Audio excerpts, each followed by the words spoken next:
Good morning, everybody. So it's wonderful to be here. I want to start by thanking Mr. Manish for the really good interaction we had today morning. Big round of congratulations to Vaibhav and the whole TransBnk team. I think I was there at the event last year, and it's sort of growing in its aspiration, size, and scale. And sometimes you achieve what you dream, and I can sort of see that dream playing out year on year here.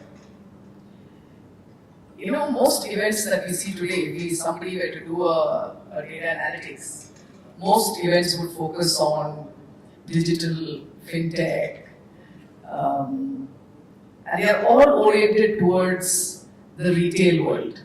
Because when we think of any of the topics that tends to be in the midst of these discussions, it's usually for a large user audience, which is retail. But half of banking is actually wholesale banking, institutional, corporate. And these two worlds within a bank operate slightly differently. And I'm not getting into the semantics, of course, they're very different target audiences and very different product groups. But for a bank, the core of which is really about managing that balance sheet, right? Getting liabilities on one side and managing assets on the other. And I think the Reserve Bank all the time is reminding banks that, look, that's your core job, right? The rest of it sort of supports that core job. That's why the retail bank tends to be very comfortable for a bank. It gives a lot of resilience to the bank because retail deposits or assets build slowly over time, and even if there's an issue, they stay resilient, and it takes a long time for that stickiness to sort of dissolve. Wholesale or institutional banking, on the other hand, tends to be chunky, bulky, and can actually come into and go out of the system fairly easily. And this is a big sort of a difference between these two.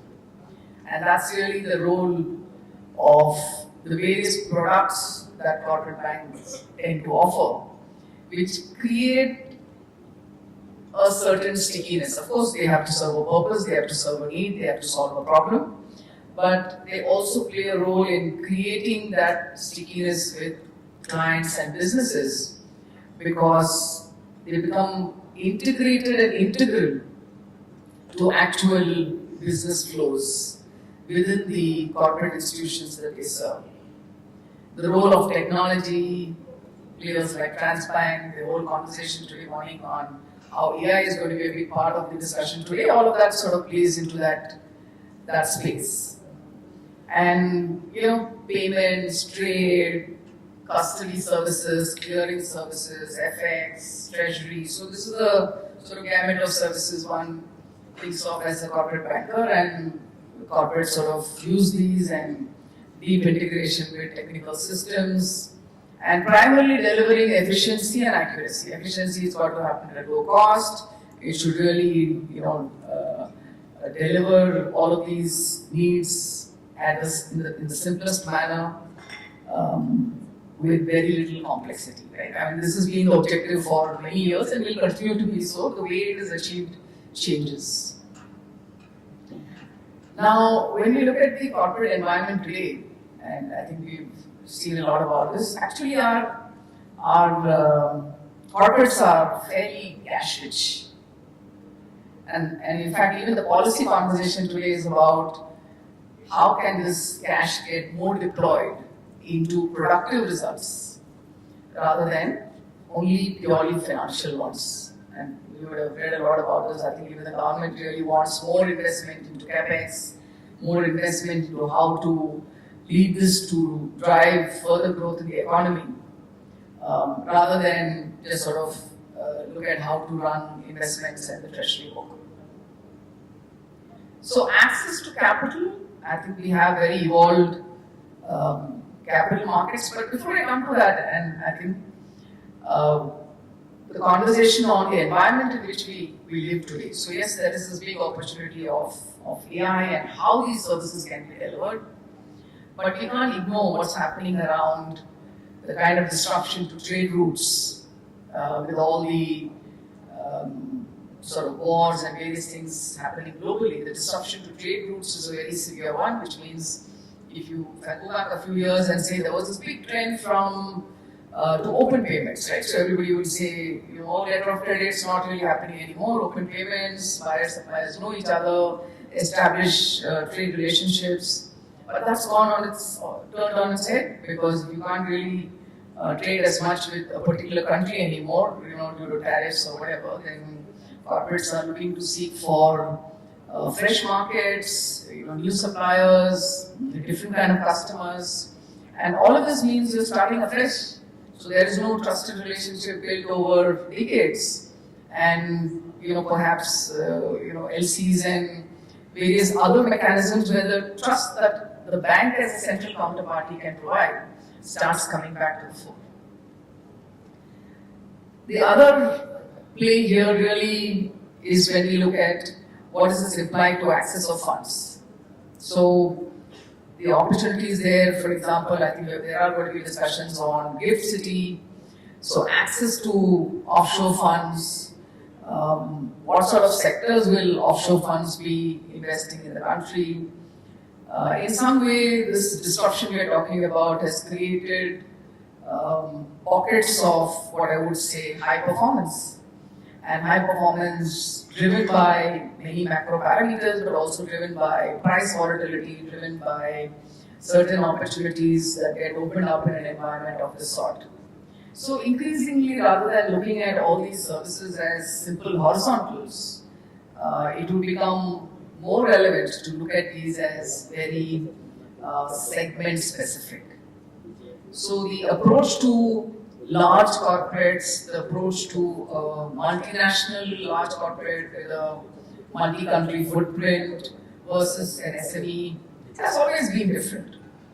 But here, I think the time to really start cutting this more vertically is starting to play out. And we can see that in the capital market side, because if you look at instruments like InvITs or REITs, I think these are very new markets that are getting created. But if you look at the growth in these markets, it's been phenomenal in a very short period of time.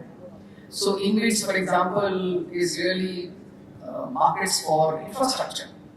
And the numbers of the size has doubled in the last year, and I think it's about 6.2 lakh crores of AUM is really what they're talking about, which is a very significant sum of money in a very short period of time. And now data centers are also classified as infrastructure. So when you look at the whole infrastructure play in India and the access to capital that this space requires, this really is a big game changer in that space. If you look at REITs, which is the other sort of relatively new market, both of them came into being around the same time. That again has I think the last year market size of about 2.7 lakh crores or so, focused really around the whole real estate space as a segment. So these have been identified as two large requirements for the country, and entire markets have been created to mobilize capital and support these segments. Of course, the IPOs for sort of a startup starting to really get into the corporate club and have access to capital. That's very, very vibrant in the country. Nearly 1.7 lakh crores rupees is what really was raised last year. Again, this is a number that grows year on year, and a lot is being done by Citi as the capital market regulator to expand the space even further. Bond markets. So in India, we've always thought of mobilizing capital as saying, yes, there is, working capital, access to working capital loan, there is corporate finance, and then there is capital raise. But the bond market has always been something that didn't have that much of a deep liquidity and an open market with enough, not just primary, but secondary market flows as well. So that's another space that is evolving with a lot of regulatory and policy push. So all of this augurs very well when we look at how our market is growing in maturity and sophistication to meet the needs of corporate. And I mean, all of this really is where the corporate banks play a significant role. Because while payments data and trade data has already started playing a critical factor in how working capital is provided, what's the kind of pricing, what's the kind of credit rating, so on and so forth. I think these become spaces which go beyond just treasury structured products into a variety of instruments that become available. So as we wrap up, I think it will be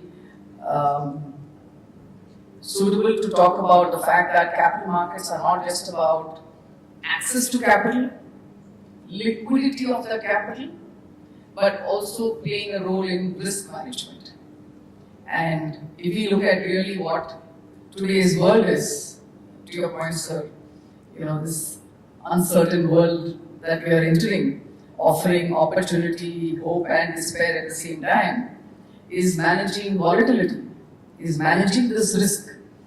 There's risk in demand supply and the agility with which the banking system is able to move, change.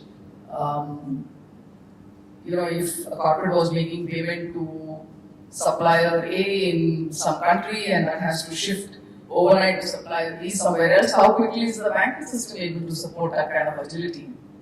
But also look at price volatility.